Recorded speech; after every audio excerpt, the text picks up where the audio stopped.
You know, hip-hop changing from positive to negative was not a consequence of history. It was not a circumstance of history.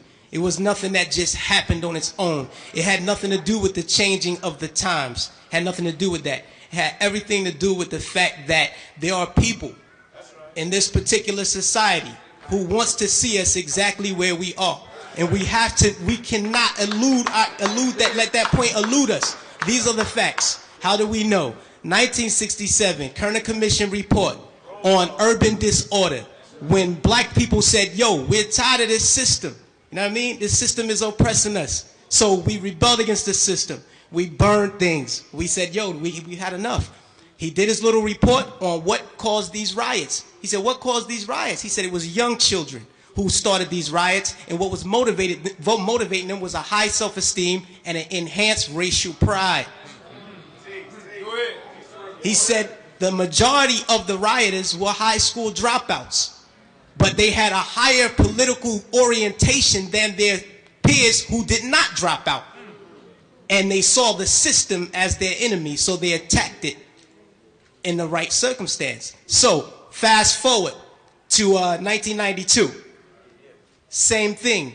#1 record on the radio, we had Fight the Power. Fight the Power is on the radio. Rodney King gets beaten before the world. The black youth rebelled against the system. Again, they did it again. And why? What primed them? Positive hip hop.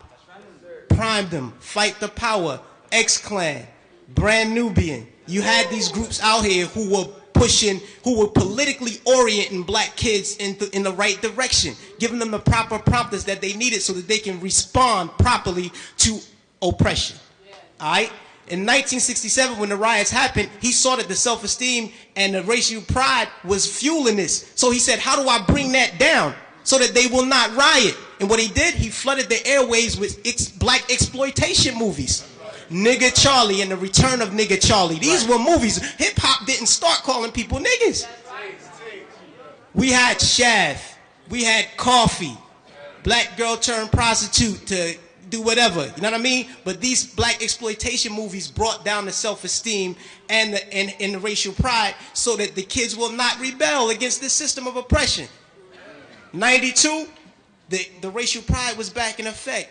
We had black kids going to Dr. Ben Yuckinin lectures. We were spending our money to go see Farrakhan speak as opposed to going to a strip club. This is where we were. The most coveted article of clothing was a historically black college or university sweater. We were motivating children towards positive attitudes and lifestyles. And when Rodney King got the beating, heads responded properly. Fast forward to our day. Sean Bell is shot 50 times in the street in New York by police officers. #1 song on the radio, Like a Lollipop. Nobody do nothing. Nobody respond to nothing. Trust me. Trust me. Just like the brother, I believe it was JT, the bigger figure, who said that the label executives came to him and said, yo, brother, we need you talking about guns and whores. You know what I mean? That's right. That happens. I've been in those meetings with management and had to ask me, is what you're saying really what you believe, so that we'll know how to market you properly? You know what I mean? This happens. Young Buck on his album, he has a song on his album that talks about police terrorism. The label said absolutely not. Jimmy Iovine said absolutely not. You cannot put that record on the album because it might create an atmosphere that might put police officers' lives in danger. Right.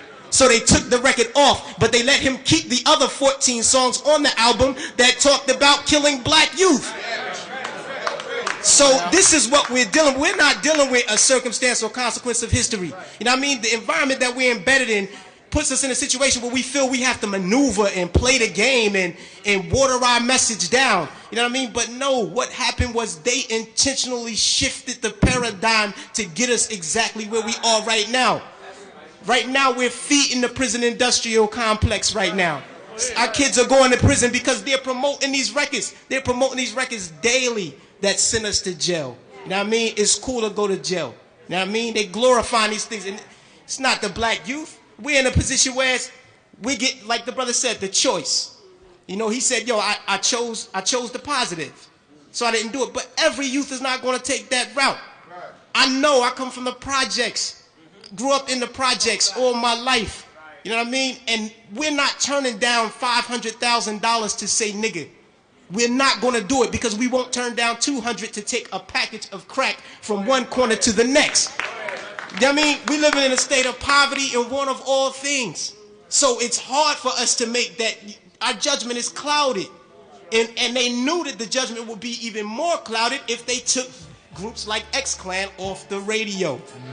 This is just what it is. And until we start to deal with the environment that's shaping the behavior, we'll never get to the next level.